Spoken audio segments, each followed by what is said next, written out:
So I am super, super excited to be chatting with you today. Do you guys also have load shedding?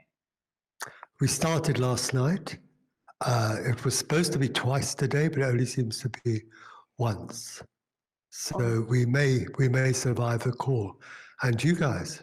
We are also on some irregular 45 minutes on, then you're out for 4 hours, and then you're off for another 45 minutes. So at this moment, we are at the mercy of ESCOM and anything else. But what's wonderful is we'll do as much as we can in the 45 minutes. And if it interrupts, guess what? We'll find other ways to capture thoughts, So, Mike, my wonderful friend, let me tell you a bit about Full Circle, right? So Full Circle started in May of last year. This is level 5 of the lockdown, right? I'm losing my mind because I have all these thoughts. And I keep thinking, if I don't express these thoughts, I'm actually going to jump off my balcony. I am on the top floor, so it would be harmful if I did jump off the balcony. You may not bounce. Yes, I may not bounce. So I literally just turned on my camera and said, hello, world, and started expressing these things that were in me. And somewhere along the journey, I remembered how the richness of my life comes from the amazing people that I've met along the journey, and many of whom are still in my life, including yourself. So I thought what I also would want to do, in addition to just sharing my own thoughts, is having conversations with my friends. And the world is so lucky because they get to meet you through me, and talk about the things that connect us, but also the things that are juicy and important, and keep you up at night. And that's what we're going to do over the next 45 minutes. I know that I had said we'll talk around purpose and what that means for you, but we can start wherever you want to start, including do you remember when we met? That I remember very well. I remember that time in my life as well. That time in my life was leaving and not leaving advertising. And up till then, I'd been copywriter, creative director, opened an agency, and then had one of those life-changing experiences where I ended up flat on my back for 6 months, not being able to move, and thinking and staring at the ceiling, counting all the little dots on the ceiling, and that got boring. And I got around to thinking, what do I really want to do? And it took me a few years to actually make the leap or the step, but I realized that for me, there was something beyond advertising. And then I began to think much more about the brand and everything else like that. So I left advertising, but I didn't. And I was reading in one of the ad journals about this new company that started up, Herd Boys. And it was a bunch of Black people running an ad agency. Like, hang about. What do I think of that? I think it's great. And so I thought, I want to enlist. So I rock up at, was it Merchant Place? Yeah. I think you're at. You know, it's one of these kind of 3-room offices. And meeting, first it was Peter, then Happy, and yourself, and Quentin, and Demape.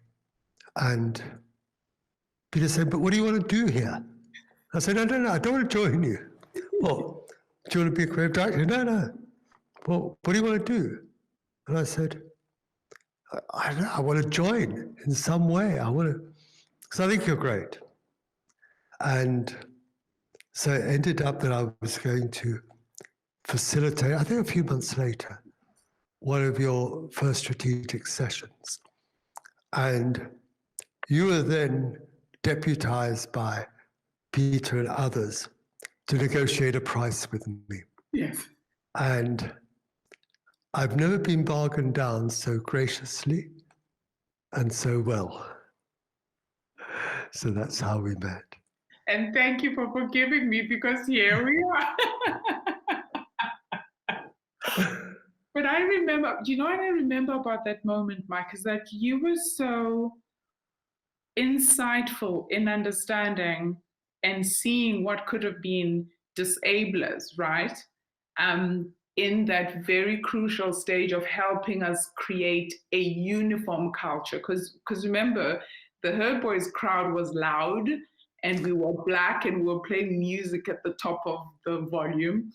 The McCann Erickson crowd was lily white, very proper, and you never crossed your legs because that is just not what is done in civilized community. And your task was to get us to the other side, right? And I know that your intervention and the quality of and the stature of your engagement is what helped us cross that bridge. And you've continued to do that for many organizations since. I guess the question then is, how then did you land at that place that said, this is what I then want to do in helping organizations just to get better at creating a stickiness and then also just being important beyond the bottom line?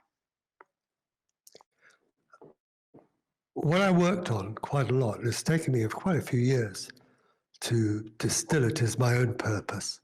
And I do a lot of work, as you know, with purpose in organizations. That is, it's facilitating what is in their minds and just distilling it.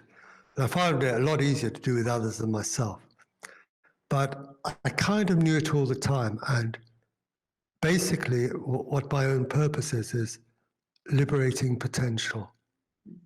I have the gift of being able to see the potential in organizations that perhaps others don't see in themselves. And I see it with absolute clarity. Doesn't mean I'm right all the time, but probably I am more than I'm not. And it is just bringing that clarity to bear on a situation. And when you're absolutely clear, you can also see the challenges.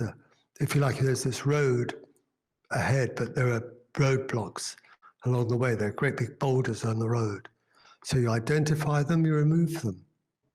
And that's a lot of what strategy is about. It's removing these roadblocks in the way and just ensuring that free path to that potential that lies within all of us.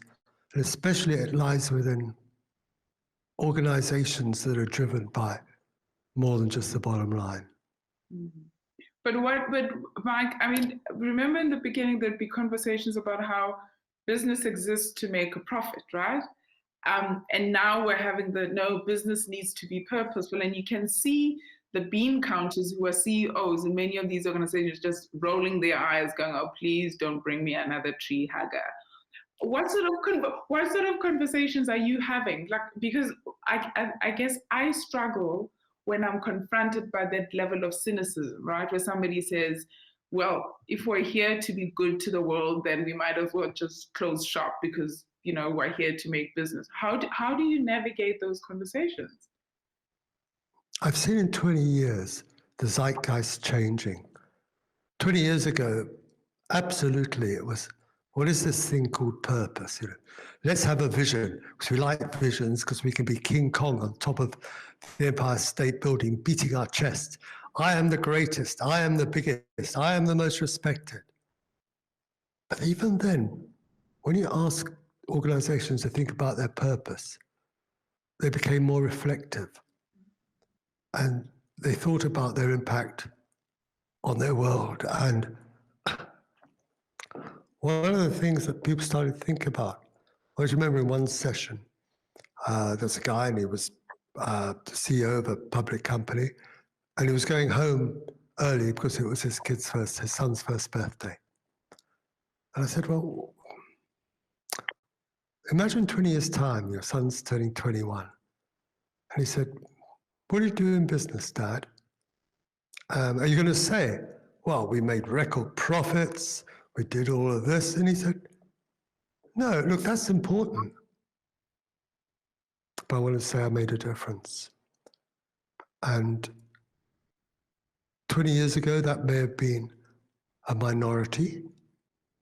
And now we see a growing tide of businesses And a lot wrestle with the quarterlies because there are these quarterly demands.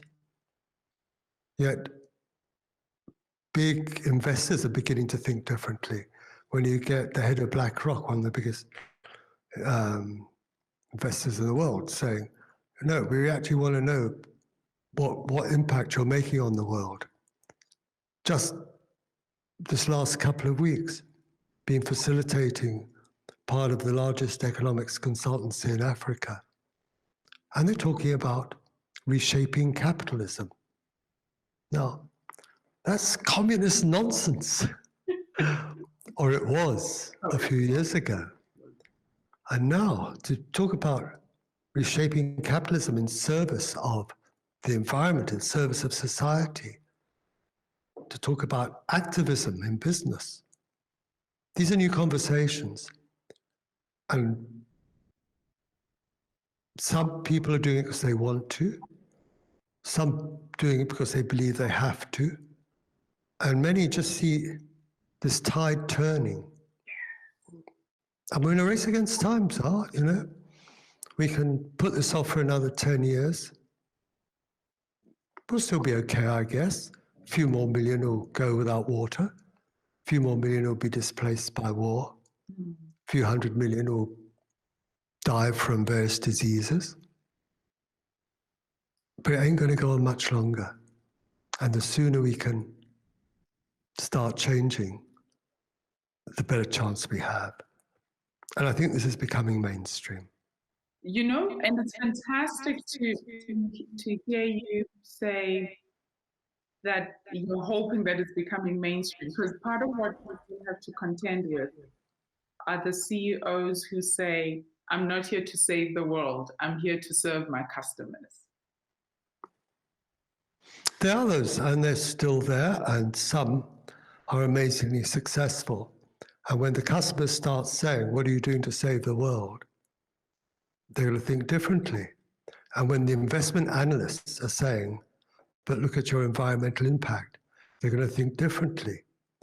Right now, we have one of our big banks saying by, I can't remember now if it's 2040 or 2050, we'll be funding nothing to do with fossil fuels. As of now, we're not going to put any new funding into fossil fuels. Now, when you think about our whole electricity system is based on fossil fuels, that means there's going to be quite a big difference in the next 20 years. It means coal mining and everything else have really got to think about their business because they ain't going to have one in 20 years. Yeah. And the analysts are saying, what are you doing? And so they're forced. And we see big miners actually thinking about, we have a duty beyond our shareholders, beyond our employees, to the societies in which we live. This didn't happen before. Work we did in Namibia for what do you do with a diamond mine when in the desert, when diamond mining becomes unprofitable. Before you just close the town, look at Coleman's Cop, look at all those desert towns that have just gone. This time it's different. This time we're going to try and do something, and we have a responsibility. These things are changing. I guess the question then becomes, what do we say to the leader who says, I'm in here for 5 years, so I don't have to deal with it, right? Because you also have that sense. So you've got the leader who comes in and says, I can just cash in 5 years and be gone, and it can collapse, and I don't care about that. For you and I, values are very important. I mean, when I worked at that Red Bank, one of the values was stewardship, right? This idea of taking care of what is handed to you and leaving it in a better condition. What do you think leaders should be thinking about around the subject of stewardship? Because somebody will say to you, Mike, this is fantastic. I agree with you. We should be thinking differently about what happens after the point of extraction. But it's not going to be my baby because I'm retiring in 2 years. And then the chair of the board says, well, excuse me, it is your baby. Otherwise, at first, the chair of the board will say, well, we're changing compensation to be based on your impacts. Your impact is just not how much profit you made this year. Your impact is how much carbon reduction have you made? How much water have you saved? What are you doing with your waste? There are different metrics. Yeah. And if it's not the chairman of the board, it'll be the investment analysts. Investment analysts are changing. They're thinking about these things. And if it's not them, it's going to be the customers. And this new generation, they're having a far more, I mean, when I grew up, I mean, what was the environment? Wasn't really sure, actually. So it was just around. The weather. It's like, is it good enough to go surfing? That's right. That's it. You know, it didn't enter any calculation. And now when kids are being brought up, it's becoming, not yet enough, but it's becoming front and center. As I say, I mean, basically we've got a race against time. And you're absolutely right. There are going to be the holdouts. There are going to be the guys that just, in their 5 years tenure, want to make as much money as possible and scarper off to their golf course. Hopefully they're not the majority anymore. And when the tide goes against them, if nothing else, when they go onto their golf course and someone else is starting to say about how well they did for the environment, you're going to feel quite marginalized. You're going to be influenced by your peers. I really look forward to a time where we can take shaming as a thing that goes into the boardroom to just cultivate positive behavior, right? So if you look at the JSE and you go the top 40 on the JSE, on those boards, only 3 have marketers, right? And you and I have had this conversation before, which is, if you have a board that's constituted of bean counters and lawyers and the HR, all of whom are interested and important, yet you leave out the voice that can bring you access into community and culture and the source of your business, then you're missing a beat, right? So maybe there's an opportunity for entities like the Joburg stock market to start introducing a new matrix, to your point. Like, for you to get listed, we also want to know what you're doing for the environment. So don't just come here and tell us your market cap is X. It is fantastic, but what's your environmental index? I mean, what do you think of that? It's beginning. I mean, there is ESG, which is coming into play more and more on the boards. That's the environmental, social, and governance aspects. Yeah. And what they've had before is a person appointed to that is, well, good old Fred. We don't know really what to do with him. We'll give him this. Yes. It's fine. And he can eat his salmon sandwiches in peace.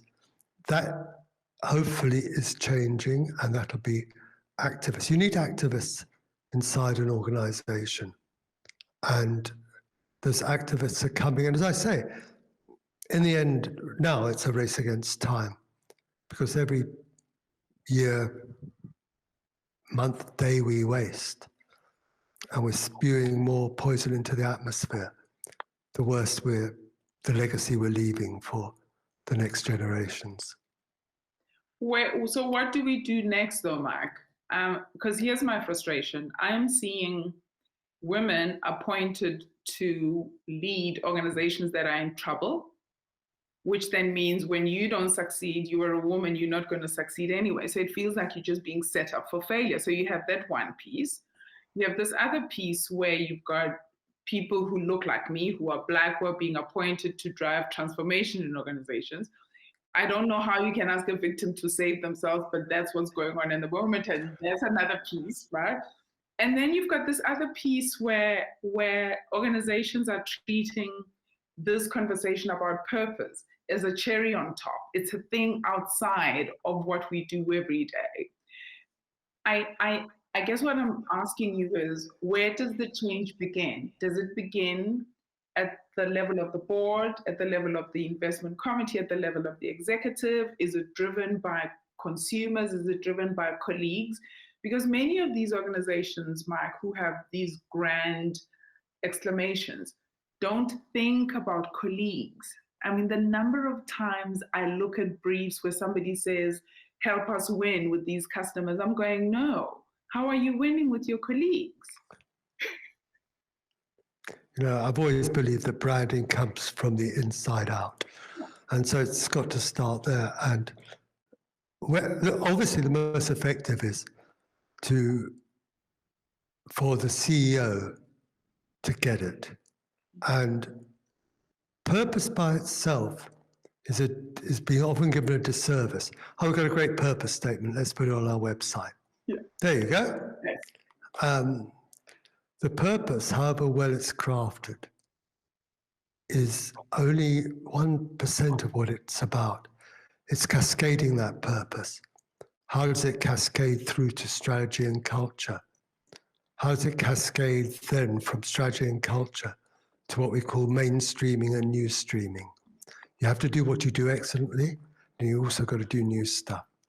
And that all then cascades through to the brand, which results in the impact. And so without that whole cascade happening, you've just got fancy words for your annual report. Yeah. But when people really get it, and when they can see that impact is a positive impact on the bottom line for them, for people and planet, then it works. And I think one of the big issues is there are not good practitioners. You know, for advertising, you've got 1,000 advertising agencies. You know, some better than others, some really good. Management consultants, lawyers, accountants. But people that really understand how to facilitate and cascade purpose in an organization, still quite rare. Mm. It's often an adjunct of something else. Often, a wordsmith can put a purpose together. It's like, give us a purpose, please. Thank you very much. Next. You know, I'll buy some plastic straws. Yeah. So it's really got to be, I think, more fully, becomes a discipline. And it becomes an understood discipline. And then I think there'll be some traction. What I've found is when people get it, and it takes time as well. You know, you get your purpose, doesn't mean your organization changes tomorrow. Often what we see is the first people to leap on purpose are the smart marketers. So the next moment is, oh, we've got an ad. Yeah. Well, what else has changed? Then there is often stuff for clients. And then thirdly, or fourthly, and it can happen 3, 4, 5 years later, what does the purpose mean inside the organization? What does it mean for the way you treat your call center staff? And what are the implications? Because purpose is not only things you start, it's things you stop. Yes. And so those are the hard yards.